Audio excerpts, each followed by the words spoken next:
Hey everyone, welcome to another exciting episode of Family Moments, where we use really cool object lessons that teach the truth about what matters most. Exactly. And today, we're going to have some fun with this. Water balloons sounds exciting. Oh, it will be, as we're going to have a little target practice today. Target practice? Where's the target? See that milk jug way out there?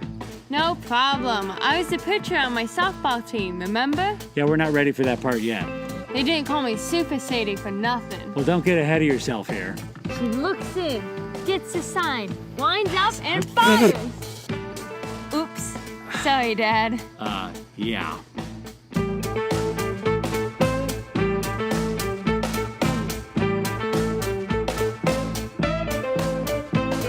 Hey kids, Pastor Robbie here, along with my lovely assistant, Sadie. Hello. And today's special guests, Kobe, Layla, and Cozy. Hello! And today we're going to have some fun learning about working together. Working together? You mean like at a job? Well, sort of, but it really has more to do with not doing life alone. I'm guessing the Bible has something to say about that. It does. Let's take a look at today's verse. It comes from Ecclesiastes 4, 9 through 12, where it says, "Two are better than one, because they have a good return for their labor. If either of them falls down, one can help the other up. But pity anyone who falls and has no one to help them up. Also, if two lie down together, they will keep warm. But how can one keep warm alone? Though one may be overpowered, two can defend themselves. A cord of 3 strands is not quickly broken." Makes sense, all except for that last part. What does it mean a cord of 3 strands is not quickly broken? Well, it's talking about a cord of string or rope. Let me demonstrate this for you with a little object lesson I like to call 3 threads are better than 1. All we're going to need is some string, a dowel rod, and a dumbbell. Wrong picture. That's better. If I tied this string to a 35-pound dumbbell, do you think I could pick it up off the ground?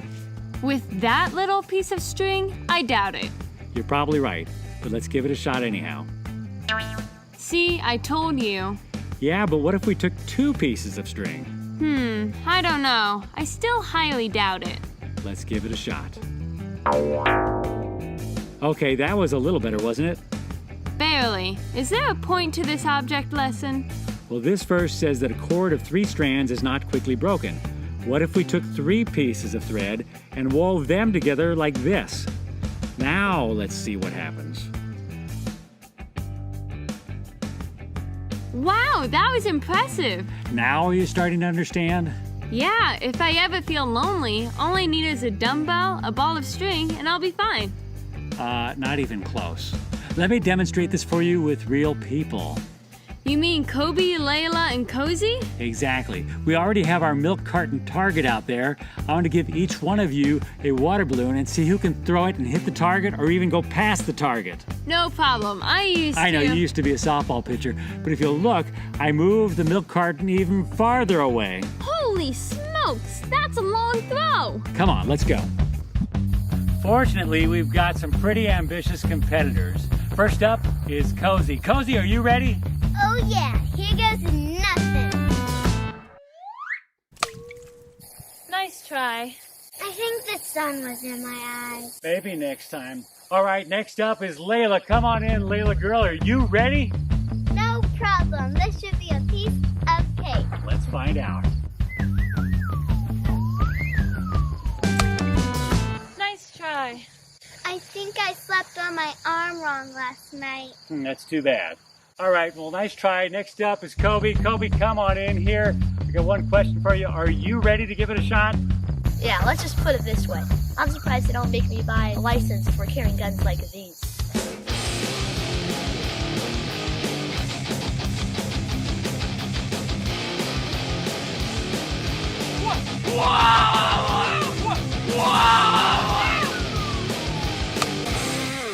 Nice try. Thanks, I think the wind's blowing today. Could be. All right, next up, nice try, buddy, is Sadie. Are you ready, girl? Oh yeah, I was born ready. Let's see.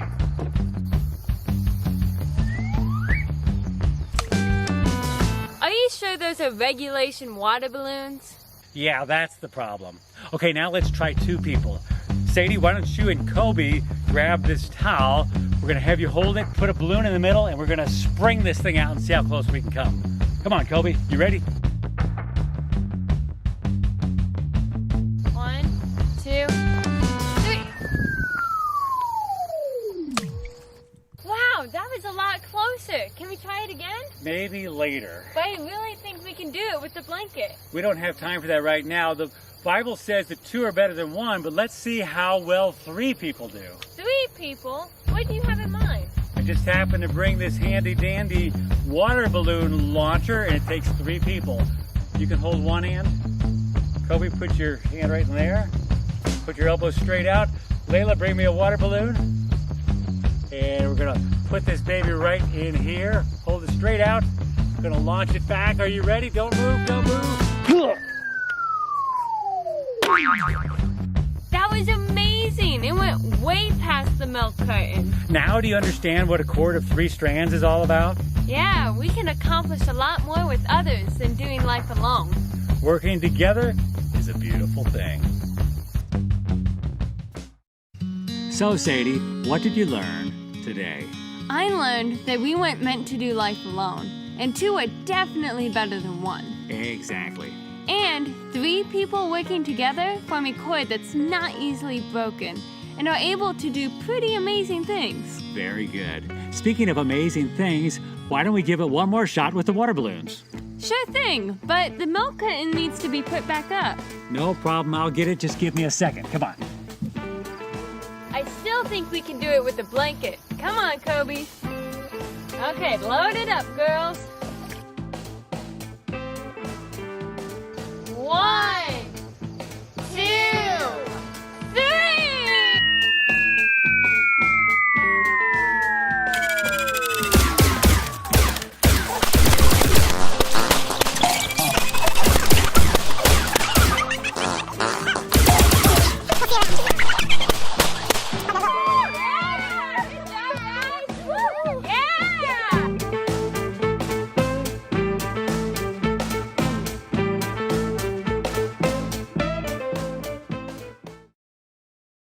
God's story, seeds and a farmer.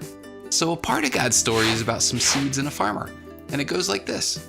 Jesus traveled from town to town, teaching about God everywhere he went. Lots of people followed.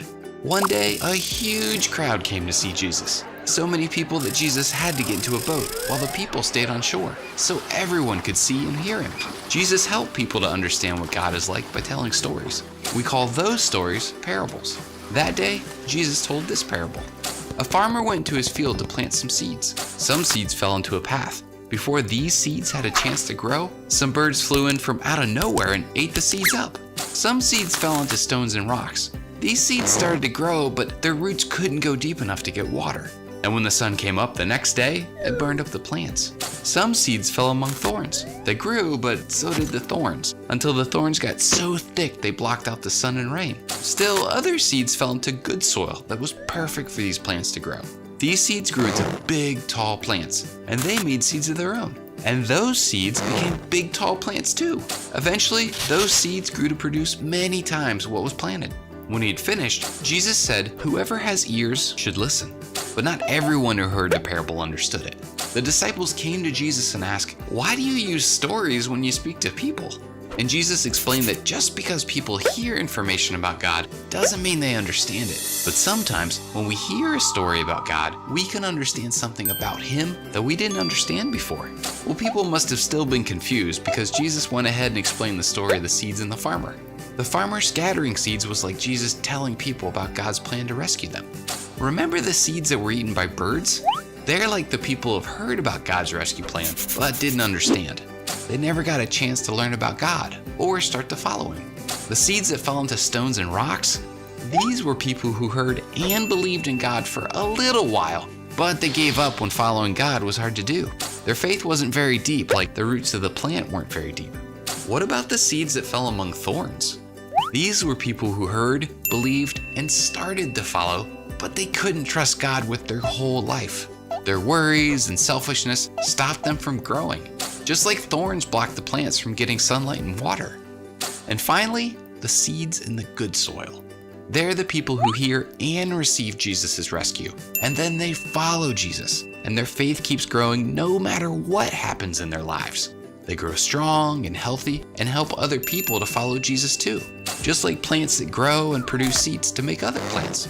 Jesus wants people to know that it's not enough just to hear his words or stories. We can put our faith in Jesus and follow him. Basically, we have to trust God with everything and do what he says, even if that means some people don't understand us, or even if we get worried and make mistakes. And if you're watching this, that means you can trust God and do what he says too.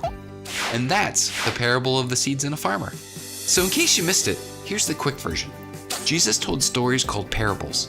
One parable is about seeds and a farmer. Some seeds were eaten by birds or fell among rocks or thorns. Some seeds grew in good soil. The farmer is like Jesus. People who put their faith in Jesus are like the seeds that grow. And that's a part of God's story.